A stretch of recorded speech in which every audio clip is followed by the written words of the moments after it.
the book of Leviticus. It's the third book of the Bible, and it's set right after the exodus of the Israelites from their slavery, when God brought them to the foot of Mount Sinai and invited Israel into a covenant relationship. Now, they had quickly rebelled and broke that covenant, and God had wanted for his glorious presence to come and live right in the midst of Israel in the form of this tabernacle. But Israel's sin has damaged the relationship.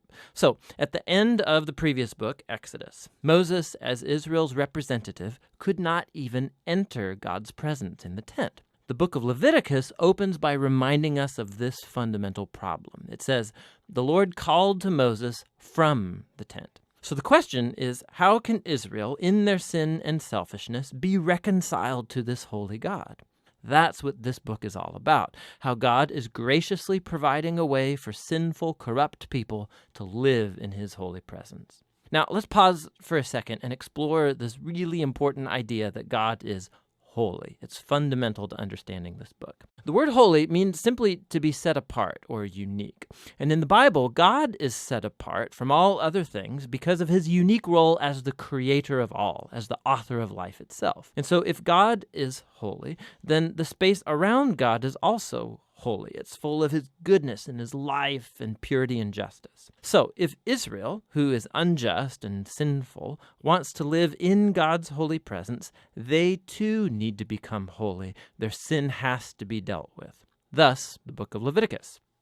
Now, the book has a really amazing symmetrical design. It explores the three main ways that God helps Israel to live in his presence. The outer sections are descriptions of the rituals Israel was to practice in God's holy presence. The next inner sections focus on the role of Israel's priests as mediators between God and Israel. And inside of that are two matching sections that focus on Israel's purity. And then right here at the center of the book, there's a key ritual, the Day of Atonement, that brings the whole book together. The book concludes with a short section where Moses calls on Israel to be faithful to this covenant. Let's dive into the book. The first section explores the 5 main types of ritual sacrifices that Israel was to perform. 2 of these were ways that an Israelite could say thank you to God by offering back to God these symbolic tokens of what God has first given them. 3 other sacrifices were different ways of saying sorry to God. So here an Israelite would offer up the lifeblood of an animal while confessing that their sin has created more evil and death in God's good world. But instead of destroying this person, God, of course, wants to forgive them. And so this animal symbolically dies in their place and atones, which means it covers for their sin. And so through these rituals, the Israelites were constantly being reminded of God's grace, but also of his justice and of the seriousness of their evil and its consequences. The second set of rituals lays out the 7 annual feasts of Israel.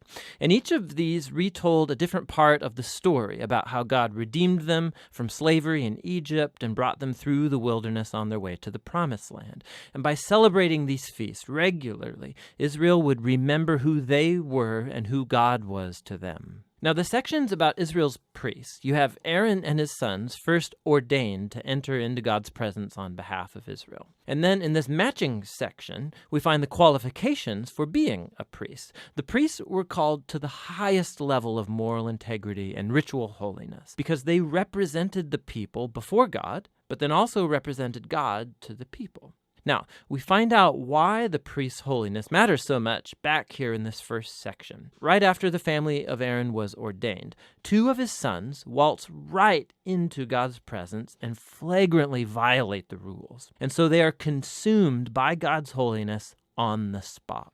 It's a haunting reminder of the paradox of living in God's holy presence, because it's pure goodness, but it becomes dangerous to those who rebel and insult God's holiness. And so it's important that Israel's priests become holy, and also that all of the people of Israel become holy, which is what the next inner sections are all about. Chapters 11 through 15 are about the ritual purity required of all the Israelites, and chapters 18 through 20 are about the moral purity of the people. Here's what's underneath all of this purity and impurity language. Because God is holy and he's set apart, the Israelites need to be in a state of holiness themselves when they enter into his presence. This was called being clean or pure. God's presence was off limits to anybody who was not in a holy state, and this was called being unclean or impure. Now, an Israelite could become impure in just a few ways.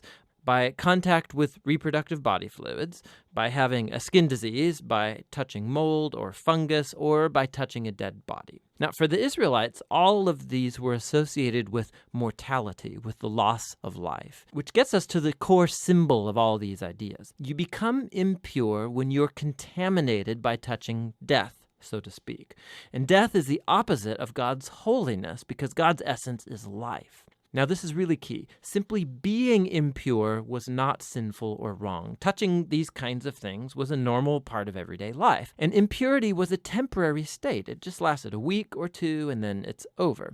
What was wrong or sinful was to waltz into God's presence carrying these symbols of death and impurity on my body. Don't do that. Now, the last way of becoming impure was by eating certain animals, and the kosher food laws are found right here in this section. Now, there have been lots of theories about why certain animals were considered impure and off limits. To promote hygiene or to avoid cultural taboos, the text just isn't explicit. But the basic point of all of these chapters is really clear. Altogether, these work as an elaborate set of cultural symbols that reminds Israel that God's holiness was to affect all areas of their lives. This corresponding section over here is about Israel's moral purity. The Israelites were called to live differently than the Canaanites. They were to care for the poor instead of overlooking them.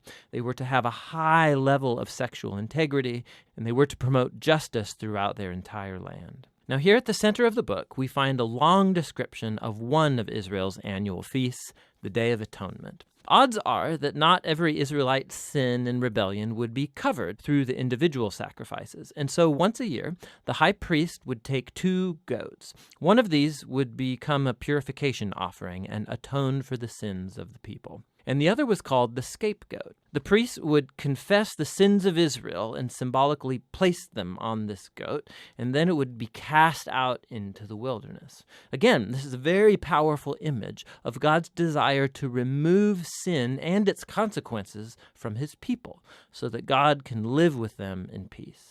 The book concludes with Moses calling Israel to be faithful to all of the terms of the covenant. And he describes the blessings of peace and abundance that will result if Israel obeys all of these laws. He also warns them that if they're unfaithful and dishonor God's holiness, it will result in disaster and ultimately exile from the land promised to Abraham. Now, if you want to see how Leviticus fits into the big storyline, it's helpful to look at the first sentence of the next book of the Bible, Numbers.